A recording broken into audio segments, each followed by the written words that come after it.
It's Friday, it's 10:15 and this is Politics UK.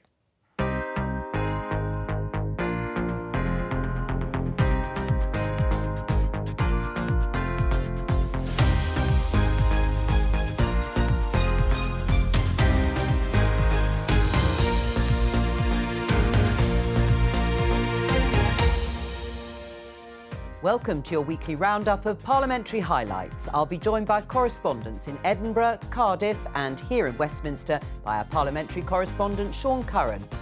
On the programme this week, the government pushes ahead with its controversial bill on the Northern Ireland Protocol.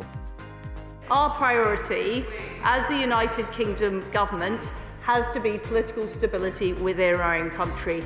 This bill is damaging and counterproductive. The strategy behind it is flawed. The legal justification for it is feeble. The deputies face off at Prime Minister's questions. I gently point out to her that we want this Prime Minister to go on a lot longer than she wants the leader of the Labour Party to go on. What I want for my honourable friend, the leader of this opposition, is not to be the leader of the opposition, but to be the Prime Minister of this country. The head of the civil service is challenged by MPs. I am very aware of my responsibilities under the Civil Service Code and I take them very seriously. And the SNP make the case for another referendum. We must seek now to accelerate to the point when we have legal clarity, legal fact. And crucially, in doing so, I hope, establish and safeguard the ability of this Parliament to deliver a referendum on the date proposed.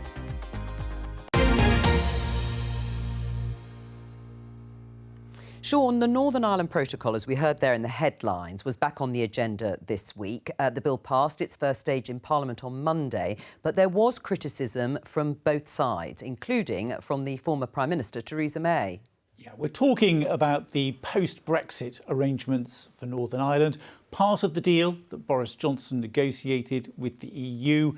Unionists have never been happy with it. They don't like the idea of checks on goods coming from Great Britain to Northern Ireland. They say that in effect that has created a trade border in the Irish Sea, and the DUP, who have the second largest number of seats in the Assembly following the recent elections, have refused to go into power sharing because of their concerns. That's why we're not hearing from our colleagues at Stormont at the moment. And so this bill is the government's solution to this problem. They say the protocol isn't working. We would like to give ministers the power to override or rip up parts of the protocol that they don't like. And they hope that this bill will then persuade the DUP to go back into the power sharing arrangements. So this debate, it was the first time MPs had a big debate on the proposals. Now, as you say, the interesting thing about this was that the opposition parties, we knew that they were going to be opposed to this legislation, but we also heard from some senior Conservatives who were unhappy, including the former Prime Minister, Theresa May. Now, we should stress this debate was really the easy bit and the government won the vote comfortably. The real problems could come later on when we get into the details or when the bill goes to the House of Lords. What was significant was we didn't see a big rebellion by Tory MPs, but a number of senior figures, like Theresa May and other former cabinet ministers, decided to sit this vote out. They abstained rather than voting with the government. We are taking this action to uphold the Belfast Good Friday Agreement, which has brought peace and political stability to Northern Ireland. The Northern Ireland Protocol is undermining the functioning of the agreement and of power sharing. It has created fractures between East and West. It has diverted trade and meant people in Northern Ireland are being treated differently from people in Great Britain. It has weakened their economic rights. I'll give way to an honourable friend. Very grateful to the Foreign Secretary, and I congratulate her on her very patient and good diplomacy. Will she confirm that this very moderate measure is completely legal and essential to the peace and goodwill of Northern Ireland? I can absolutely confirm to my right honourable friend that this bill is both necessary and legal, and the government has published a legal statement setting it out. This bill is damaging and counterproductive. The strategy behind it is flawed. The legal justification for it is feeble. The precedent it sets is dangerous, and the timing could hardly be worse. It divides the United Kingdom and the European Union at a time when we should be pulling together against Putin's war on the continent, and it risks causing new trade barriers during a cost of living crisis. I will give way. Very grateful. The protocol makes very clear the primacy of the Good Friday Agreement for peace in Northern Ireland and says that the EU will respect our internal market. They are doing neither. What is his policy to persuade them to do so? Negotiate. Just as this opposition did to get the Good Friday Agreement. We negotiate. You do not break international law. I gave time, a lot of time, for the negotiations to progress, and that didn't work because the EU fundamentally refuses to change the text of the protocol. So will the Shadow Secretary of State, if he is serious about getting a solution that works, go to the EU and join the government in making the argument that they need to agree to a negotiation where they are prepared to change the text of the protocol? My experience was that the EU looked very carefully at the political situation in any country. As I discovered after I had faced a no-confidence vote, despite having won that no-confidence vote, they then start to ask themselves, well, is it really worth negotiating with these people in government? Because will they actually be there in any period of time, regardless of the justification or not for them taking that view? But also, actually, I suspect they are saying to themselves, why should they negotiate in detail with a government that shows itself willing to sign an agreement, claim it as a victory, and then try to tear part of it up in less than 3 years' time? This bill is not, in my view, legal in international law. It will not achieve its aims, and it will diminish the standing of the United Kingdom in the eyes of the world, and I cannot support it. I would implore some of my colleagues on these benches to please unshackle yourselves, work with us, work with your neighbours and your colleagues and your friends to arrive at the solutions, the negotiated solutions that we all know are possible. We have solved bigger problems than these before. They are available. End this toxic debate. That's what the people of Northern Ireland want. I think it is important that people understand that it is essential for the restoration of devolution in Northern Ireland that the protocol issue is dealt with.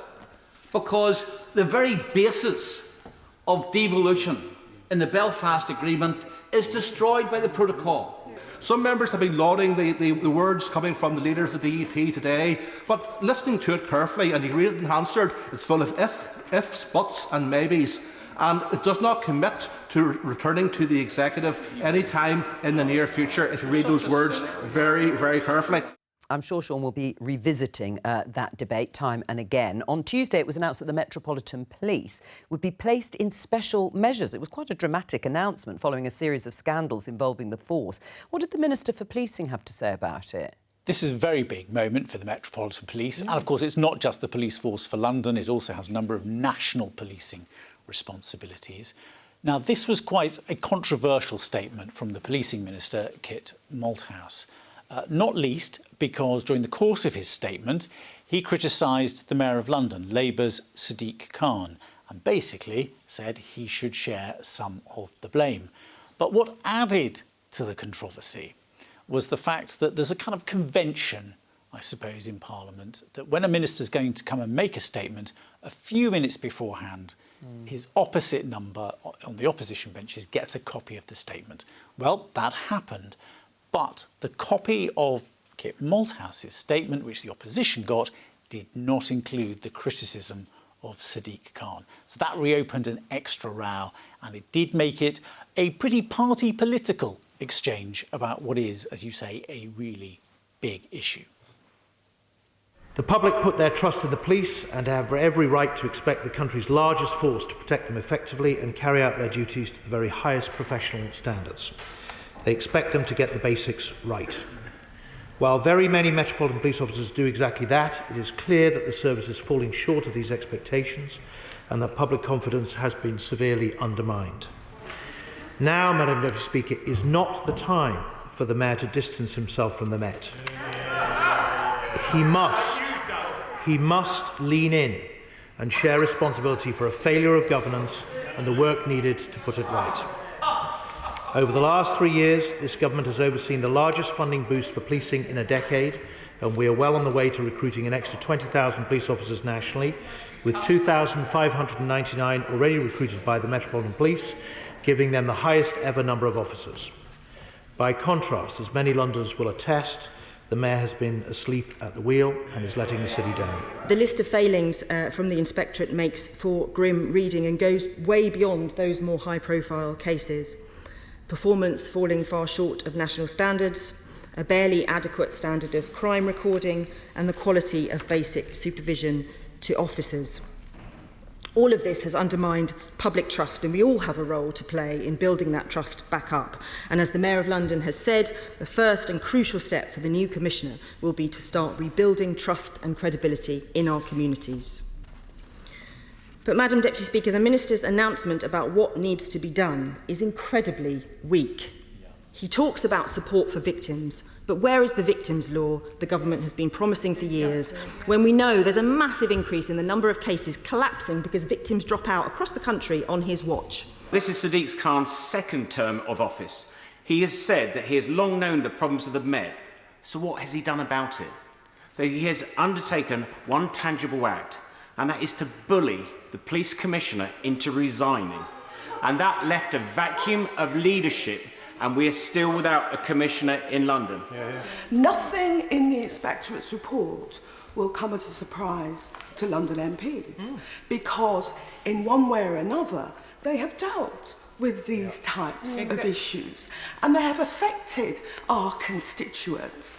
And the Minister can try and lay blame where he wishes, but maybe he hasn't dealt, as all of us have dealt, with people whose lives have been ruined, whose children have been targeted. He hasn't dealt with those people. Otherwise, he couldn't be playing politics with this issue. Can I just be clear? I'm not playing politics. I'm telling the truth, and every Londoner knows it. Right? When the Prime Minister and I were at City Hall, we stepped forward and took responsibility for what was happening in London on our watch. We fought crime, we sat with the parents of murdered children and took blame and responsibility for it in a way that the current Mayor doesn't. Heated debate there, Sean. We'll be back with you a little later on in the programme. Let's go to the Scottish Parliament now. It's been a very significant week with a big announcement. The First Minister setting out her plan for a referendum on independence. Much to the surprise of the opposition, her proposed path to a new vote took an unexpected turn. Let's talk to our Scotland political correspondent, Andrew Kerr. Andrew, the independence question had been delayed and put to some extent on the back burner by the pandemic. So the restarting of the debate is quite something. It really has been quite a week here in Holyrood, Joe. Perhaps arguably the most significant week for Scotland's constitutional debate since the people of Scotland first voted no in that independence referendum back in September 2014. There have been false starts and work, as you say, was indeed paused for the pandemic. But now as we emerge from coronavirus, Nicola Sturgeon is aiming to keep her campaign pledge that there will be an independence referendum by the autumn of next year. But there are legal problems, big legal problems, to hold that referendum here in Scotland. The Scottish Government need to have the permission of the United Kingdom Government, and that is not forthcoming.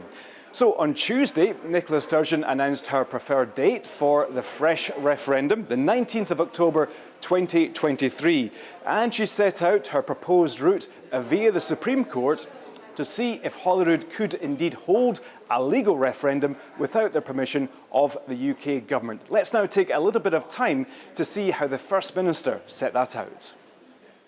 We must seek now to accelerate to the point when we have legal clarity, legal fact. And crucially, in doing so, I hope, establish and safeguard the ability of this Parliament to deliver a referendum on the date proposed.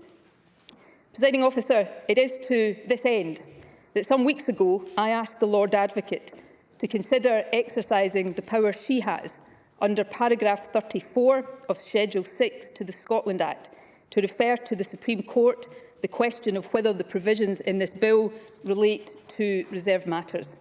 This is a power exercisable by the Lord Advocate alone, not by Scottish ministers collectively. Whether or not she does so is accordingly a matter solely for her. However, I can confirm that the Lord Advocate has considered this request. She has taken into account the following factors: this government's democratic mandate, the constitutional significance of this issue, the fact that the bill does raise a genuine issue of law that is unresolved, and the importance of ensuring that this government and Parliament act lawfully at all times. And she has now informed me of her decision. I can advise Parliament that the Lord Advocate has agreed to make a reference of the provisions in the bill to the Supreme Court. Indeed, Presiding Officer, as I speak, the process for serving the requisite paperwork on the UK Government by lawyers and messengers at arms is underway, and I can confirm that the reference will be filed with the Supreme Court this afternoon. Presiding Officer, whether or not the reference is accepted, how long it takes to determine and what judgment is arrived at are, of course, all matters for the court to determine. I accept that. As I have made clear throughout, this government respects the rule of law. Nicola Sturgeon there setting out her plan and the next steps. Andrew, what did the opposition have to say in response? Yes, Joe, important as well for the opposition as they set out their counter-arguments. The Conservatives in particular are making it clear they don't want to engage with this referendum, calling it a pretend referendum. Labour and the Lib Dems highlighted how, in their view, the First Minister, they think, should be spending time on other more important matters. Now, the Scottish Greens are in government here with the SNP. Of course, they're in favour of all of this, and they weren't speaking after the First Minister's statement in Parliament because they are indeed in government. But let's now begin our look at the reaction from the opposition, starting with the Conservatives. What concerns all of us is the price Scotland pays for her continued obsession with another referendum. So we won't play Nicola Sturgeon's games. We won't take part in a pretend poll when there is real work to be done. Real work on the global cost of living crisis. Real work to invest in public services. Real work to rebuild our economy. Those are our priorities. And they're the real priorities of people across Scotland as well. But instead of focusing on the right priorities, Nicola Sturgeon is railroading this Parliament into talking about the SNP's obsession. On the First Minister's watch, this is becoming a do-nothing Parliament. Nicola Sturgeon has confirmed today that she will introduce a bill for another independence referendum. But what is she doing about the country's top priorities? For households across the country, it doesn't feel like the crisis is over. Isn't it the case that the pandemic Nicola that said she wanted to pull us through is gone, and the partisan Nicola Sturgeon that wants to divide our country is back, pursuing a referendum that 2/3 of Scots don't want right now? Worse still, isn't she using the thank you she was given and the promise she made to lead us through the recovery to instead pit Scot against Scot and focus on her priority, her obsession and her purpose? Frankly, Scotland deserves better. Here we are again, and what an appalling waste. What an appalling waste of energy and focus this is. Frankly, I can think of better uses of our time, and Presiding Officer, I am not alone. I am sure that those waiting for cancer care in the longest queue on record can think of better uses of our time. Those children suffering long COVID, left disappointed after they waited to meet her in the cold outside Parliament this afternoon, can think of better uses of our time. The island ferry passengers, the Ukrainians stuck in hotels, those victims of violent and sexual crime left waiting for justice can all think of better uses for our time. Now, Joe, Nicola Sturgeon responds to those points by essentially saying that independence is necessary to deal with these critical issues like the cost of living crisis. And as expected, with such a significant issue, it almost dominated the whole week in politics, but not quite. Yes, almost the main theme of debate and discussion in and around this place. But at First Minister's questions on Thursday, the Conservatives returned to a favourite topic, that of law and order. But when it came to the Labour leader, he quickly wound things back to independence as he began by asking the First Minister about the NHS. But this week, on Tuesday, the worst cancer waiting times on record. On Wednesday, the outgoing chair of the BMA begged you for the tools to make the health service work. And today, the front page of the Daily Record has nurses warning that working in hospital wards is like hell on earth. The recovery hasn't even started yet. In fact, things have got worse. Instead, we've gone back to the divisive Nicola Sturgeon, who is now spending 7 days a week, sometimes what feels like 24 hours a day, focusing on what she cares about: breaking up our country and dividing our people, not rebuilding it. In the period he's talking about, what he seems to want to forget is that there have been 3 further waves of a pandemic. We've seen staff absences, for example, impacting on the performance of the National Health Service. Secondly, Presiding Officer, he talks about the tools for the National Health Service. So let me just focus a little bit on the tools this government is providing the National Health Service. NHS staffing up by just under 30,000 whole-time equivalents. That's 23.5% to a record high under this government. Higher staffing per head than NHS England. Record funding for our National Health Service. The best performing, still with challenges, but the best performing accident and emergency services anywhere in the UK for over 6 years running. Higher spend per head than anywhere else in the UK. So these are the tools we are giving our front-line staff. And of course, we are paying, just as is the case with police officers, we are paying front-line staff in Scotland more than is the case in England and Wales.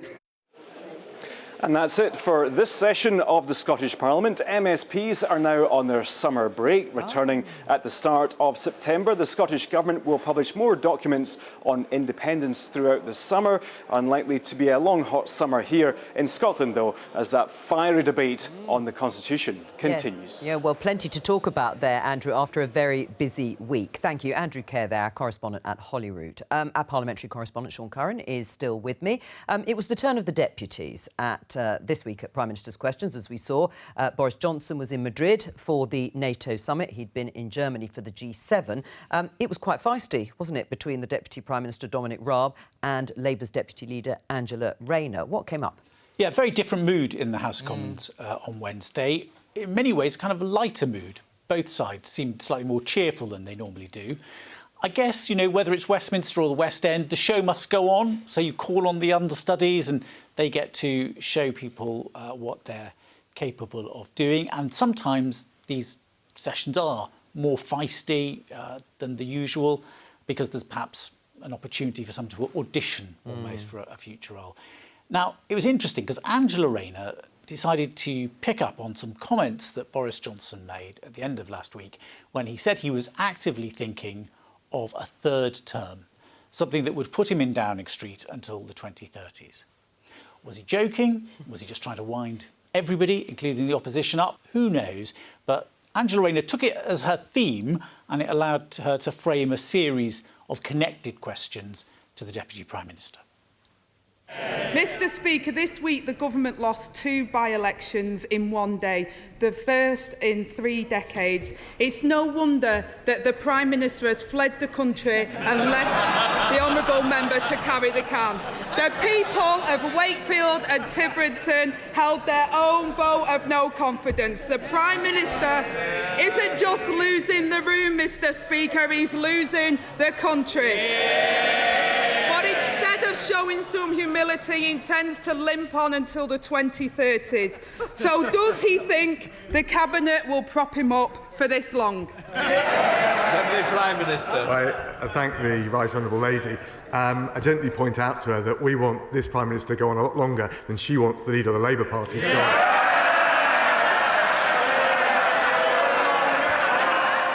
Mr. Speaker, we've got a working majority of 75. We're focusing on delivering for the British people. Record low unemployment wouldn't have happened if we'd listened to the Labour Party.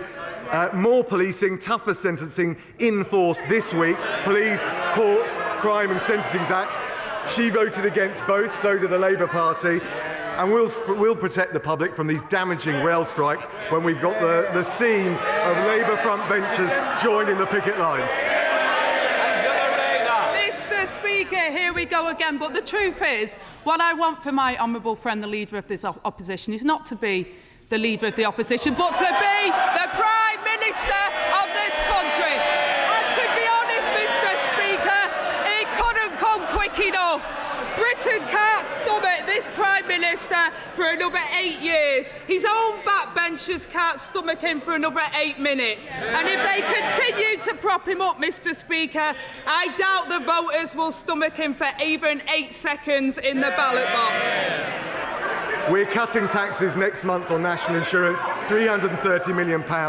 We're delivering for families through the difficult times of the cost of living. What about the Labour Party? We heard yesterday what their plan is.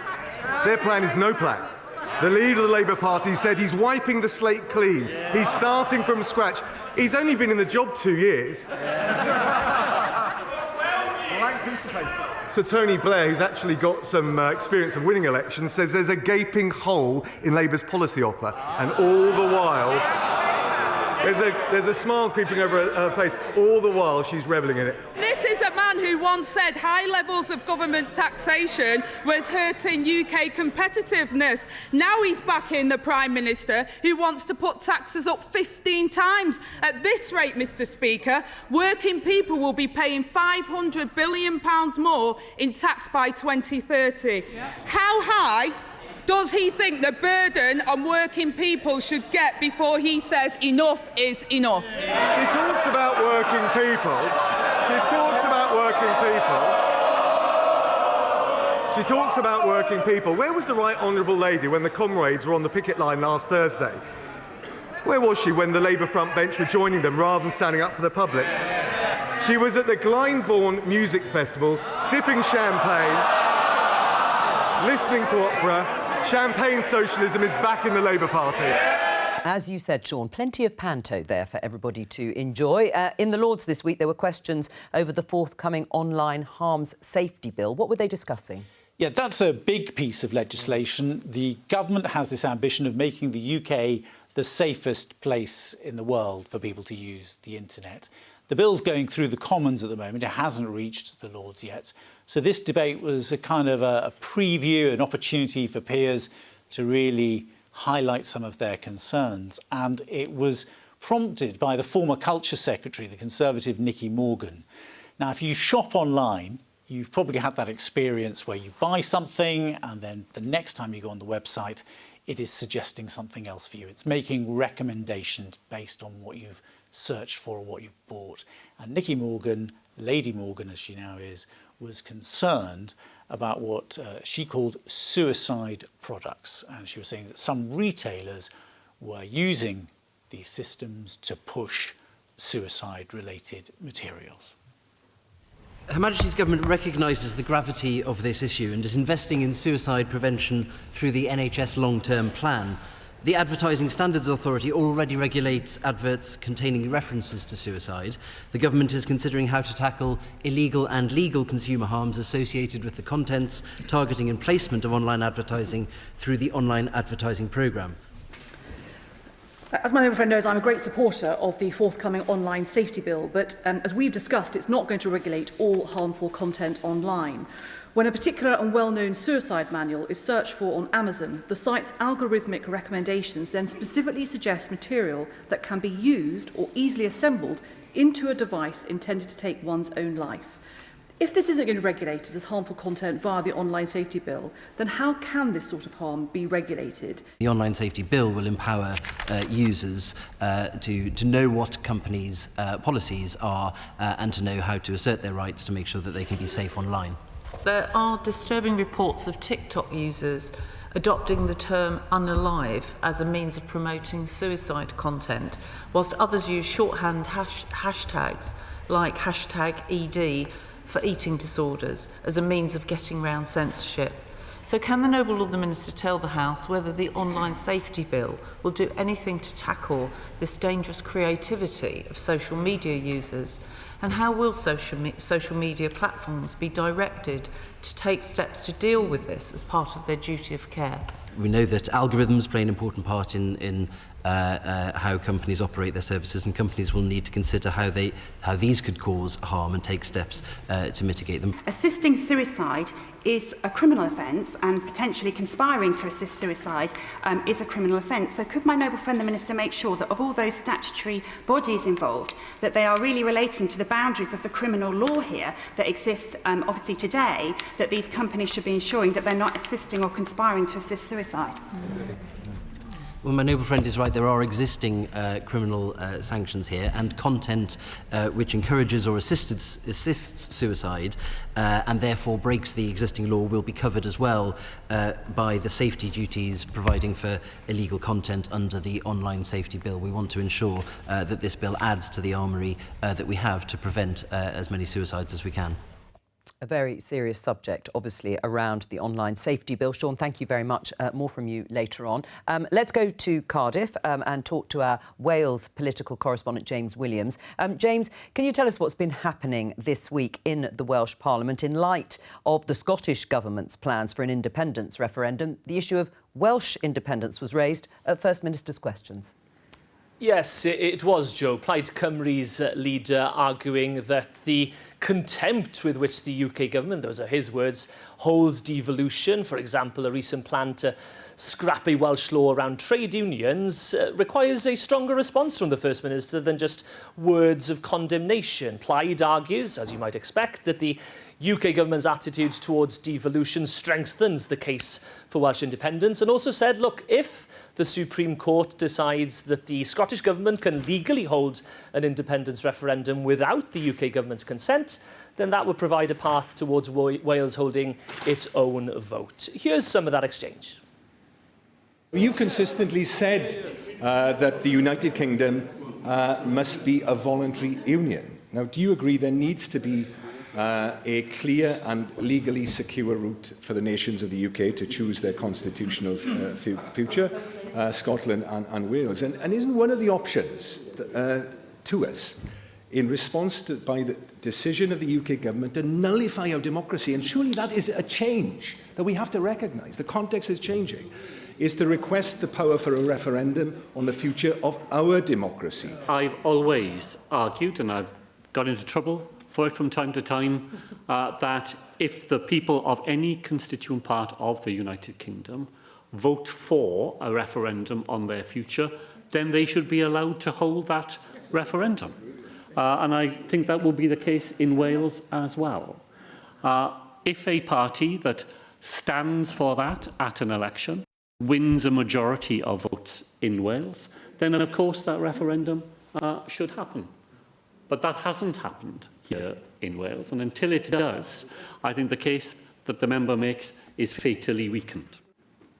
Worth repeating that point by Mark Drakeford there, because he is at odds with his Labour colleagues in Westminster. Mark Drakeford's long-held belief is, look, if a pro-independence party wins a majority in Wales or Scotland, then they have a mandate for independence. But as he said there, the context here in Wales is different. At last year's Senedd election, Plaid Cymru offered the people of Wales an independence referendum by 2026. Plaid Cymru came in third place. Now, we have seen support for independence grow somewhat over the last few years, but a recent poll put it at 25%. We've also discussed this week, James, the Welsh Government's plan for a basic income pilot. Yeah, interesting. So following the Senedd election, the Welsh Government said that it wanted to pilot a universal basic income, so a guaranteed income for anyone, but soon realised that it didn't have the financial firepower to do so. So instead, they've come up with a more limited basic income pilot for young people leaving the care system once they reach 18. They're going to have a guaranteed income for 2 years. That pilot starts from today, and the Minister explained a little bit more as to how it's going to work, but a little bit of a warning, there is a bit of crackle on the recording. Over 500 young people leaving care who turn 18 between the 1st of July 2022 and June 30th, 2023 will be eligible to receive 24 monthly payments at a value of £1,600 per month pre-tax, starting the month after their 18th birthday. This means, for example, that if a young person leaving care turns 18 in July this year, they will receive a payment of £1,280 in August and will continue to receive this payment on a monthly basis until July 2024, subject to any changes in the basic rate of income tax. In line with feedback and advice from our local authority partners, the participants in the pilot can choose whether to receive this payment either monthly or twice monthly. This is in alignment with the current universal credit system. Participation in the pilot is non-compulsory, and for those that do participate, it will be unconditional. Any participation in additional support or evaluation will be on a voluntary basis. Now, the Welsh Government's case for this basic income pilot for young care leavers is that, look, young care leavers are more likely to end up being homeless or needing mental health support. Supporters of a wider universal basic income are a little bit concerned that we won't learn that much about a UBI from this more narrow pilot. And the Conservatives, who are opposed to the idea from the very start, have said, look, this particular pilot for young care leavers could create more problems than it solves. Interesting. Well, there was also a debate on Wales's huge NHS waiting list. Tell us about it. Yeah, it's not unique to Wales, is it, Joe? But this problem is probably the biggest issue that the Welsh Government has to deal with over the next few years. The ever-increasing NHS waiting list. The latest figures suggesting that there are over 700,000 patients in Wales waiting for NHS treatment. That's in a country of 3.1 million. Now, the Health Committee in the Senedd has looked into this recently, so here is the chair of the Health Committee. What is important to say is that before the pandemic, people were already waiting far too long for diagnosis, care and treatment.